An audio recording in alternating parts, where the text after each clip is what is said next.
Happy holidays, y'all! Okay, so this isn't the best hit singles of 2020 now, is it?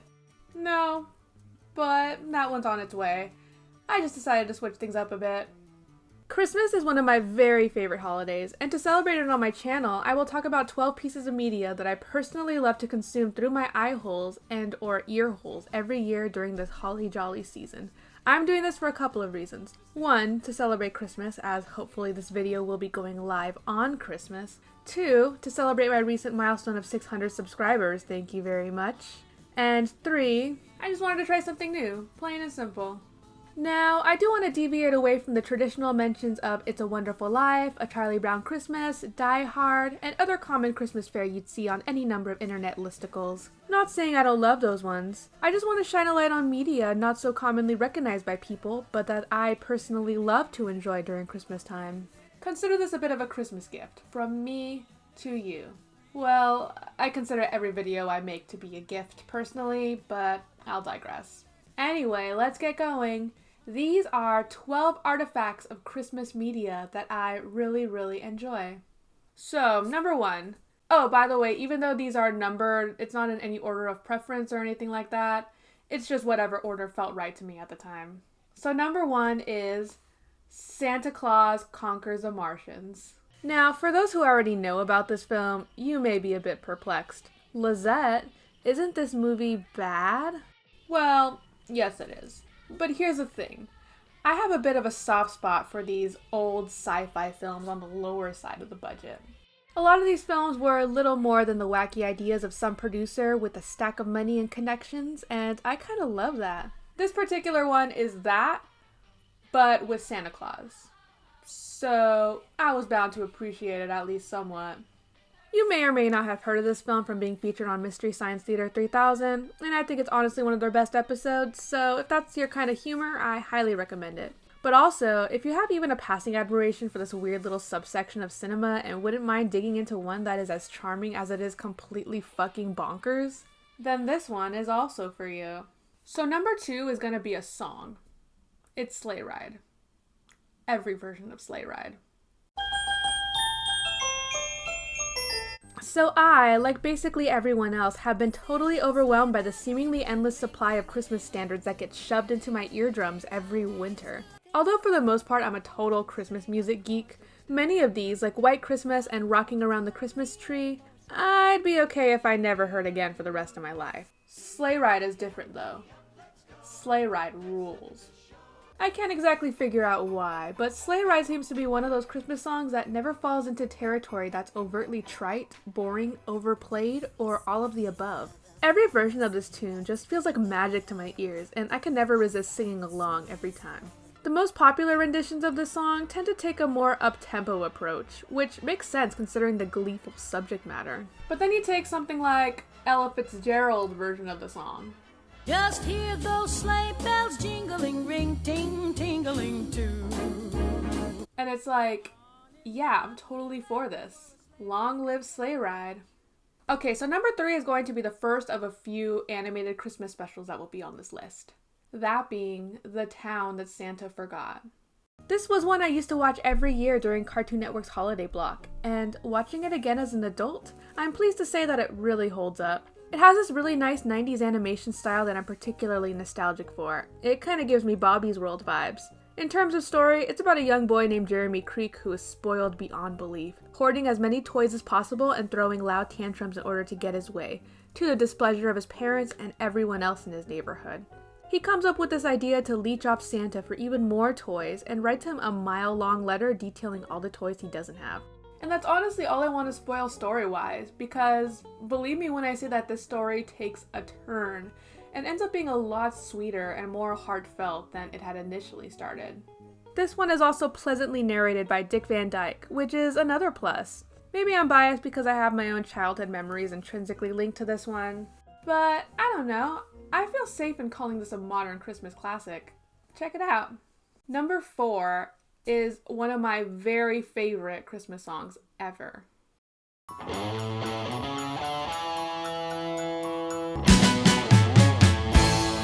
Christmas Wrapping by the Waitresses. Now, I love the Waitresses, and I have their album and everything. But even with that in mind, this has always been one of my favorites. This song is catchy and has a nice groove, and that saxophone riff is for the ages.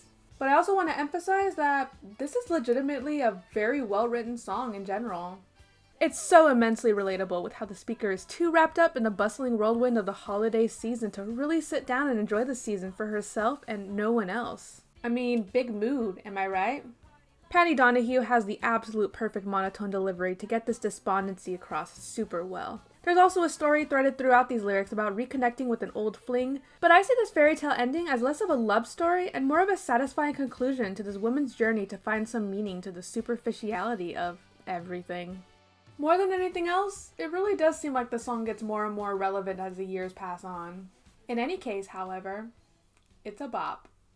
So for number 5, I'm gonna add that M&M Santa commercial. Ow! Yeah, you know this one. For Americans, this one and that one Hershey's Kisses commercial have been aired every year for God knows how long, but this one in particular lives rent-free in my brain. Honestly, one of the more comforting things about long-standing Christmas staples like these is knowing that you could always depend on it making its way around, kinda like an old friend. And in uncertain times like these, red and yellow are my BFFs. This one is a simple concept. The M&Ms accidentally run into Santa, M&Ms freak out, Santa freaks out, all set to the dance of the sugar plum fairies, the end. But this one specifically stands out to me for this particular line. He does exist! They do exist. See, apparently this is what he says. They do exist. But for years, this is how I've always heard it. They do exist. I don't know, something about Santa fainting at the realization of his own existence is just absurd enough for me to find absolutely hilarious, and this reading is my own headcanon forever and ever. I don't even like M&Ms all that much, but whatever, this is cute. Okay, so number 6 is another one of my favorite Christmas rock tunes. This one being Oi to the World by No Doubt. Now, I love No Doubt, but some of you probably already know this by now, so I'll digress. As also demonstrated with my love for Christmas rapping, I have a particular fondness for holiday songs with a story, and this one details a racist hate crime that eventually concludes with the two parties buying each other drinks in the name of holiday spirit.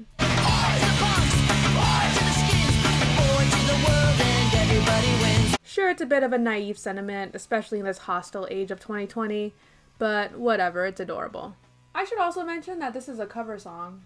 It was actually the Vandals who originally recorded Oi to the World, with No Doubt creating their own version for A Very Special Christmas Volume 3. The original is fine and all, but I for sure have always preferred the No Doubt version. The inclusion of sleigh bells, Gwen's enraptured performance, and that sweet third-wave ska sound really ties everything together so well. In treacherous times like these, we can always use some nice positive pop punk in our lives. Why not make it Christmassy as well? Okay, we're over the halfway mark now.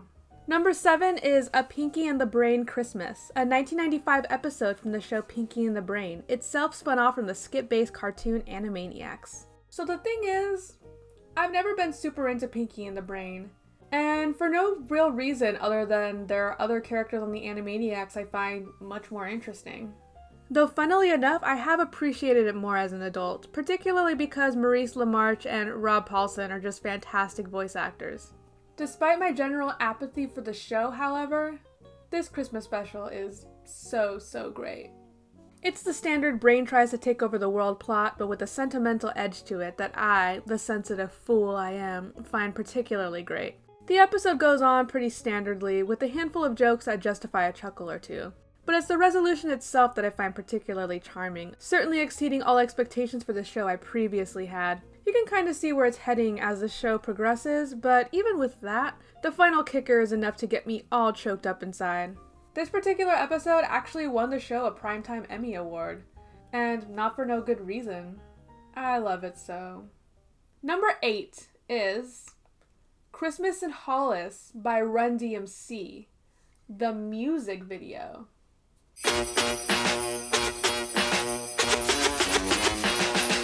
It's always really fascinated me that since the release of Christmas in Hollis in 1987, there has really never been another hip-hop song to challenge the song's place as the truest signature Christmas rap song. I guess the genre doesn't really lend itself to novelty, and certainly not as much as it did in its early days. But anyway, this music video is amazing. I have such a fascination for 80s music videos, as many of them came off more like strange art films than advertisements. This one is one of the tamer ones, but it's also so fun. I really love seeing Christmas decorations in film and TV, and this is a favorite for sure. Some of my favorite visual moments of this music video include the weird stack of presents that pop up in the background now and again, and that scene at the end with Santa and the reindeer dog. There's also this strange subplot involving a rebellious elf carelessly marking kids off as naughty, with a Simon Says toy, apparently. I don't know, this video is all over the place, but I also think that this makes up the bulk of its charm. And I couldn't imagine any better rap group than Run DMC to lead these holiday festivities. I guess it goes without saying that this song itself kicks some ass, with that loving sample of Backdoor Santa elevating this to legend status. Good stuff, for sure.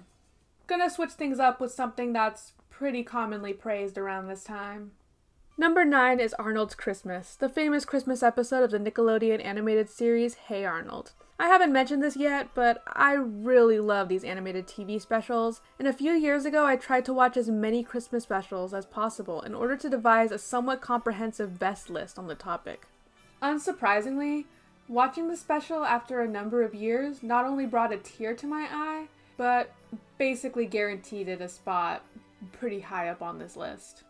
In case you're not aware, this episode details Arnold's attempts to reunite his housemate, Mr. Wynn, with his daughter, with whom he parted ways back in Vietnam and has not spoken to since. This episode is particularly notable for Bowen Coleman's voice acting, which is remarkably poignant and compelling. There's also this side story of Helga trying to get some trendy boots for Christmas, and both stories end up merging in some really sweet ways. There are a ton of TV specials that preach about the importance of setting aside one's selfishness for others, and this is honestly one of the most delicate, profound presentations of this moral out there. It's also got one of those sentimental, oh-so-satisfying Christmas endings that always puts a lump in my throat. I live for this shit. 100%. Switching things up again with number 10, Father Christmas by the Kinks.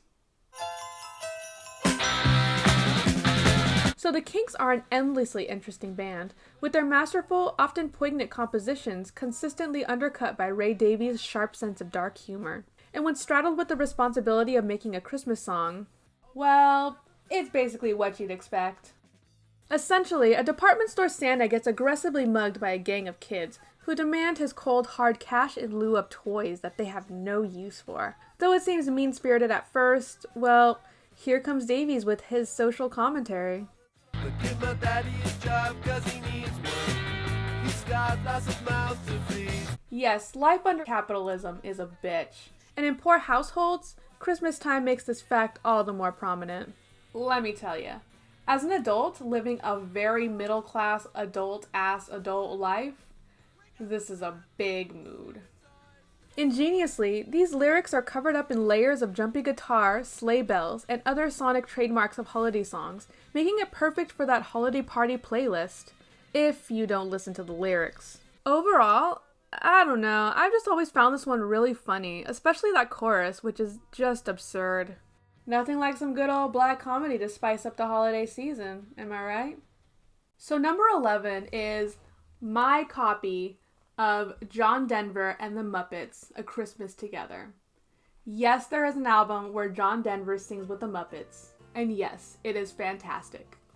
I stumbled across this album several years ago, back when I often dug through crates and crates of used records. I didn't even know such a thing existed, so of course I flipped out and bought it immediately. I actually really love this cover art, with Denver and our familiar Muppet friends huddled together in wholesome holly jolly goodness. The sleeve also opens up to reveal illustrations of Christmas cards based off the tracks of this record, and I just love them all so much, and I want prints of every single one of these, should they ever exist. This record is based off the 1979 TV special of the same name, which I eventually watched. I gotta say, as pleasant as that one is, there's nothing like just giving this record a spin and filling your eardrums with the pleasant sounds of John Denver and the Muppets.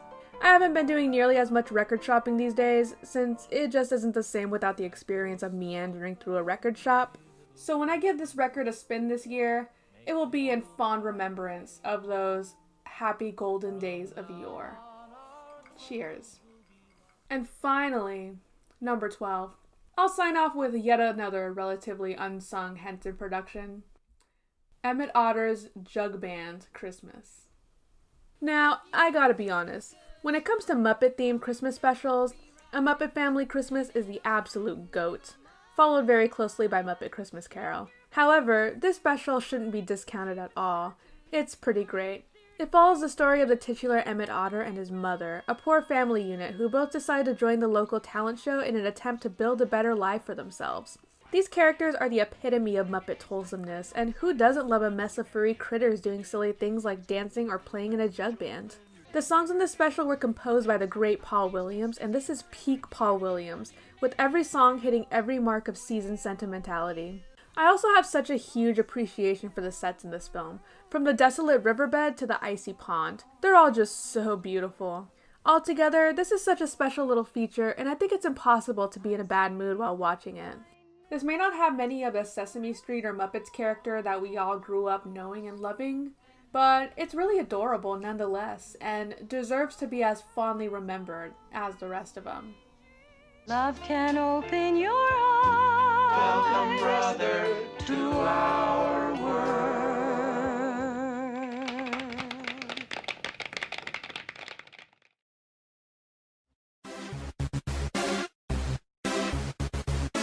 And that's it. There's my Christmas video. If you have thoughts on any of my picks or would like to share some picks of your own, feel free to comment right down below. Once again, I would like to thank everyone for watching my videos this year. I am really happy that I got to 600 subscribers, but really the number is beside the point. The positive engagement I've gotten this past year, especially a year like 2020, it means the absolute world to me. It was really nice doing something a bit different this time, and I hope I can continue to branch out through 2021. I hope you all have a very happy holidays, whatever that means to you. Even if you're not a fan of Christmas or the holidays or spending them alone or whatever, just remember to hold close to you that which you love the most, that which warms your heart in these cold, cold times. Thank you all so much for helping me make it through this year, and I'll see you all again on the other side. My Christmas tree's delicious. Oh, oh, Christmas. My Christmas tree's delicious. Light me up, put me on top, let's